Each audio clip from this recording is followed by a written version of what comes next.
How far, Mr. Deputy Foreign Minister, are you ready to go to make sure that Ukrainian sovereignty is upheld in the eastern part of your country? Because as you know, for all practical purposes, Crimea, at least for now, is lost. Our message is very clear that we are going to defend ourselves. We are going to defend ourselves against the threat that Russia is continuing their efforts and their aggressive politics against Ukraine. That's why, you know, under these dramatic conditions, we are going to fight. We are going to defend ourselves unless the situation is calmed down. If Russia crosses this line, we will defend our motherland, we will defend our statehood and independence. Do you believe Russian paramilitary special forces troops are still occupying, still inside parts of eastern Ukraine? Yes, we do. We do. We have all necessary proofs for that, these people are inspired by Russians, these people are financed by Russia and organized by them. So, but our clear intention is to hold peaceful talks and to fulfill all necessary obligations that we're taking in Geneva. That was our fundamental principle, and that was our clear stance. Doesn't look like those peaceful talks are doing anything. That's another proof of the aggressive politics of Russians. They have to stick to their obligations, and that's what we are saying. But they're saying, the Russians, including the president of Russia, in blunt terms, if you deal militarily with these elements in eastern Ukraine, they will respond. They might send in troops into eastern Ukraine, formal troops, and they have 40,000 right on the border. Yeah, that's a great danger. But the problem is that we have also to protect our people against terrorists that occupied our buildings, that seized our premises, and so on. And those people endanger our Ukrainian citizens. How normally the state should behave in this situation to protect people? The only thing is that we would like to avoid casualties, because this is part of our vision and our philosophy. We don't need any bloodshed. We just simply want to stop this aggression. I want to bring Nicholas Kristof and Jim Sciutto into this conversation, but you realize, of course, that military to military, Ukraine is really no match for Russia. I will say in that way. Unfortunately, our positions have been weakened by previous regime. But no matter with that, Ukrainians will defend their country. Right. And that's because of passion. That's because of our dignity. Because our revolution that happened on Maidan was about dignity. We fought for our values, and we want Russians to share the same values, because we don't want to be enemies with them. We want them to follow our case. And maybe that's the point why Putin is afraid of Ukraine, because this example may give Russians an alternative of this so-called democracy as they have in Russia, which is not the democracy, but the criminal economy that rules their politics. Mr. Lubkівський, hold on for a moment. Nicholas Kristof, you just came back from Ukraine.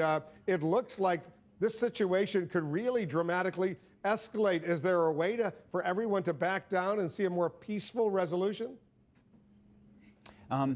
I don't know. I must say that you get the sense that in the next couple of days we have a crucial turning point for Ukraine, that the government seems to be now more committed to using force to try to address what it regards as terrorism in eastern Ukraine. And certainly the Ukrainian population, I think, would like to see the government be more aggressive. There's been real frustration that the government hasn't done more of that. On the other hand, that may indeed lead Russia to send these 30 or 40,000 troops across the border. And I've been very worried by what seems to be some signs that Russia may be laying the groundwork for trying to legitimize that kind of invasion, at least to those who are going to be, I mean, obviously around the world people aren't going to accept there's any legitimacy to that, but domestically and among people more sympathetic, there seems to be some attempt to do that. Because, you know, Jim Sciutto, we know that U.S. officials believe what the Russians did in Crimea could be an example of what they might try to do in eastern Ukraine. Well, you see them laying the same groundwork, where this pretext that ethnic Russians were under threat in Crimea used to bring military action there, and you have the same argument being made